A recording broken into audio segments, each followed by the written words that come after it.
오늘의 평안 노트는 창세기 18장 9절에서 15절 내용입니다. 저는 가끔 그림책을 구입해서 그것을 가지고 묵상할 때가 있습니다. 그림책의 가장 큰 장점은 문장이 매우 짧다는 점입니다.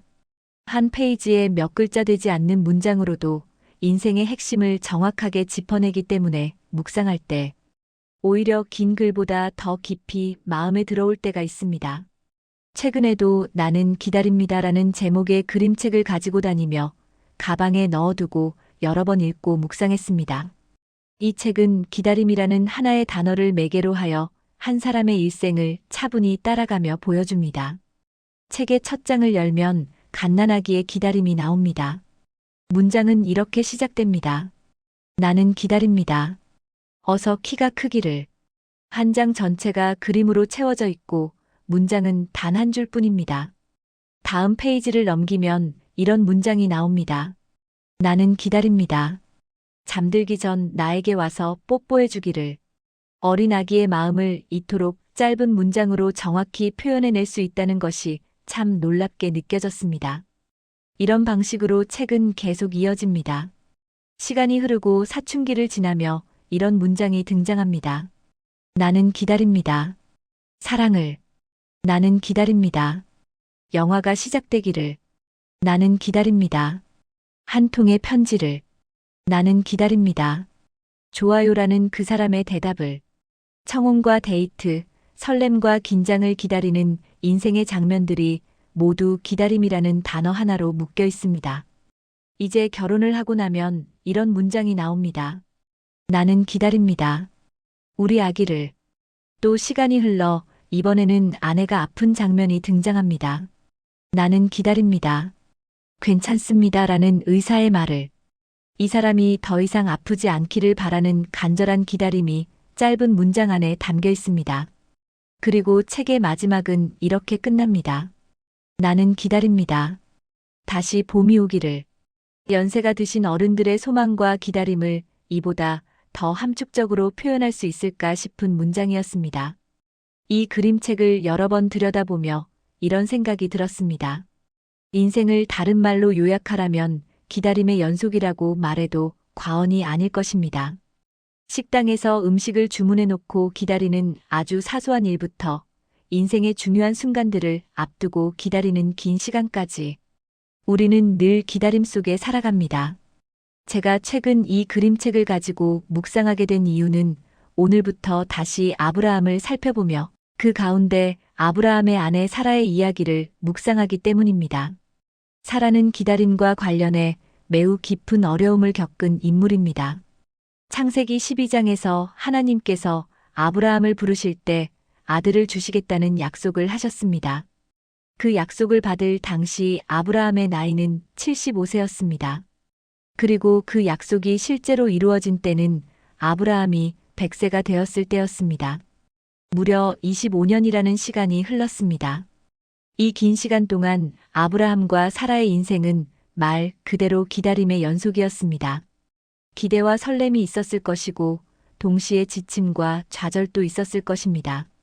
오늘 본문은 하나님께서 아들을 주시겠다고 약속하신 지 24년째 되는 시점을 배경으로 합니다.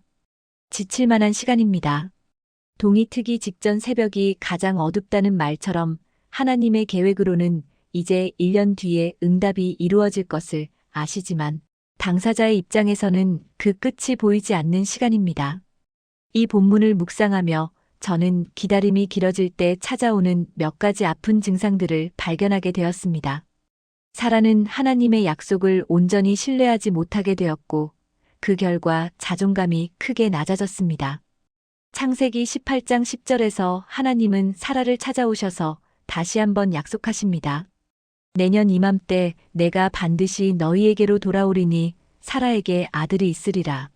그러나 사라는 하나님 앞에 나서지도 못하고 장막 뒤에서 그 말씀을 듣습니다.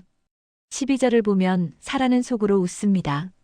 내가 노쇠하였고 내 주인도 늙었으니 내게 무슨 즐거움이 있으리요. 이 웃음은 기쁨의 웃음이 아니라 조소와 비웃음의 웃음입니다. 성경에서 사용된 이 단어는 긍정적으로는 기쁨을 의미하지만 부정적으로는 상대를 받아들이지 않는 비웃음을 의미합니다. 사라는 하나님의 말씀을 진지하게 받아들이지 못하고 마음속으로 흘려보내버립니다. 사라는 왜 이렇게 반응했을까요? 이유는 분명합니다. 너무 오래 기다렸기 때문입니다. 그리고 자기들이 할 수 있는 모든 방법을 이미 다 시도해 보았기 때문입니다. 사라는 여종 하갈을 통해서라도 아들을 얻으려 했고 그 과정에서 더 큰 상처와 갈등을 겪었습니다. 기다림에 실패한 사람의 마음은 점점 초라해지고 자존감은 낮아지며 하나님의 말씀조차 더 이상 희망으로 들리지 않게 됩니다. 말씀이 사람의 마음을 통과하지 못하는 순간이 있습니다. 어떤 사람에게는 말씀이 마음 깊이 들어가 눈물을 흘리게 하고 삶을 흔들어 놓지만 어떤 사람에게는 말씀이 닿지 않고 튕겨나가 버립니다. 사라는 지금 그런 상태에 있었습니다. 그러나 성경에는 사라와 전혀 다른 태도로 기다림을 감당한 인물도 등장합니다. 누가복음 2장에 나오는 시므온입니다. 시므온 역시 기다림의 약속을 받은 사람이었습니다. 그는 메시아를 보기 전에는 죽지 않을 것이라는 약속을 성령으로부터 받았습니다. 사라와 시므온의 공통점은 둘 다 하나님의 약속을 받았고 응답이 더뎠으며 나이가 들었다는 점입니다. 그러나 결정적인 차이가 있습니다.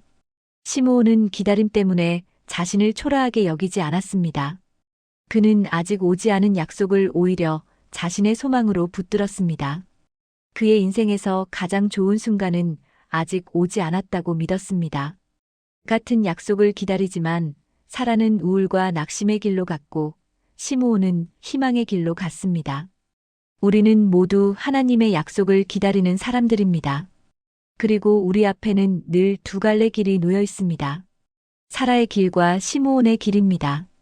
응답이 늦어질수록 자존감이 무너지고 삶이 초라해지는 길이 있고 응답이 늦어질수록 하나님의 신실하심을 더 깊이 신뢰하는 길이 있습니다. 기다림에 지쳐 초라해질 때 우리가 해야 할 첫 번째는 약속의 말씀을 다시 붙드는 것입니다. 하나님은 낙심한 사라를 방치하지 않으셨습니다. 직접 찾아오셔서 약속을 다시 들려주셨습니다. 약속이 더디게 느껴질 때야말로 말씀이 가장 필요한 순간입니다. 위기의 순간에 가장 기본으로 돌아가는 것이 믿음의 핵심입니다. 두 번째로 기다림이 우리를 초라하게 만들 때 우리는 상황에 집중할 것이 아니라 하나님의 존재에 집중해야 합니다. 창세기 18장 11절은 사라의 절망적인 현실을 솔직하게 보여줍니다. 그러나 하나님은 그 다음 절에서 이렇게 말씀하십니다. 여호와께 능하지 못한 일이 있겠느냐? 하나님은 우리의 상황을 모르고 약속하시는 분이 아닙니다.